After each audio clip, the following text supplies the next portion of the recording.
is the difference between purifying the air and naturalizing air? Maybe the difference between our old product and the new?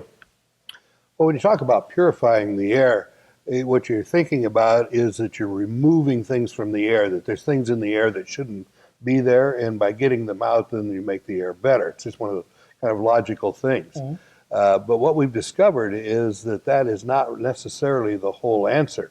That you can clean the air and clean the air and clean the air, and still it is not really good, healthy air. We've been going down that path, as many people have for years, believing that if you just somehow get that last little thing out of the air, Mm-hmm. all of our problems will go away. And the truth of the matter is that what we really need to have is fresh air. And what we have to have then is the difference between fresh air and clean air and purified air kind of all made sense. Right. Outdoor air, believe it or not, as healthy as it is not that clean. There's a lot of stuff in outdoor air. But one of the things that's in outdoor air that is not in indoor air is energy. Mm-hmm.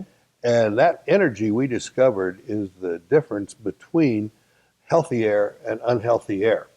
So our product goes beyond purification. It goes beyond cleaning, because we do that, Mm-hmm. just as fresh air does clean itself. Right. But on top of that, we leave the energy in the air, and that energy in the air produces all kinds of healthy effects. So it is very much like being able to live your life mostly outdoors, like your body was really intended to live in that outdoor environment.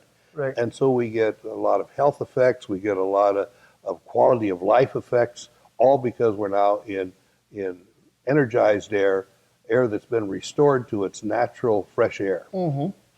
And I've heard you say that before, like the difference between comparing this to cleaning water. Sometimes when people clean water, they strip everything out, and that's not necessarily a good thing. It's technically cleaner, but it's not necessarily better for you. You're right. The reference I usually use is to distilled water. Mm-hmm. If anybody's ever drank distilled water, you know that's not really the greatest thing to drink. Mm-hmm. It won't kill you, but it really is not what we need. It doesn't really hydrate you the way it should. Well, the same thing is true with fresh air.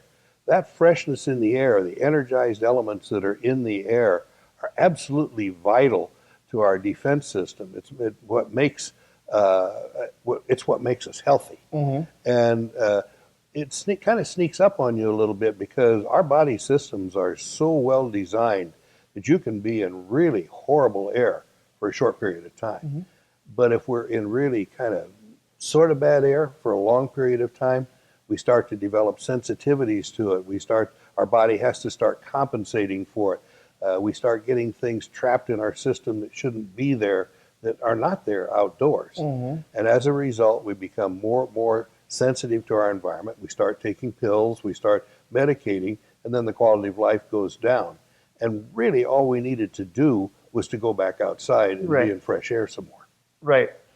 And it's a simple sounding concept, and we try in a lot of our materials to simplify it, because really that's all it is going outside where that energized air is, and your body can react and interact with energized air. But that's not necessarily an easy thing to do. Obviously, it took a while for I would say us, but really you, to develop and really, I guess, think about fully. We started with a product that worked on one aspect of the air, and that was great. But this is kind of involves everything. Exactly right. And because we're raising the energy level in its totality, we're raising all of the energies of all the ingredients up, then we really get the benefits with not exactly knowing why sometimes, Mm-hmm. because indoor air chemistry is horribly complex. So there's thousands and thousands of things that are reacting with each other. And to try to do a chemistry analysis of it will drive you crazy. After Right. you get to about 3 or 4 or 5 or 10 items, you can't figure out how they're going to react. But when we step back from the process a little bit and say, the bodies that we have were designed for that outdoor environment. And the closer we can make that outdoor environment to our indoor environment, logic says the better off we're going to be. Mm-hmm. And as simple as that sounds, That's an amazing, profound discovery to make. That hey, it's our problem. We moved indoors, and all of a sudden we've got all these illnesses and all these problems that we never had before. Right, right. And sometimes we're dealing with the symptoms and not necessarily the cure overall. And that's absolutely true.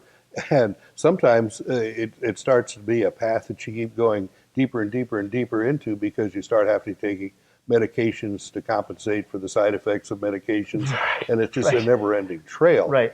And sometimes the answer is so simple that, and sometimes it occurs to people accidentally. I know many people that have just gotten so sick, and finally they took a vacation and went up into the mountains for a month, and all of a sudden they're sleeping, they're feeling better, they're not snoring anymore, they're healthy, they have energy, and they're going, what drug did I take? Right. No, you didn't take a drug, you took fresh air. Right, right.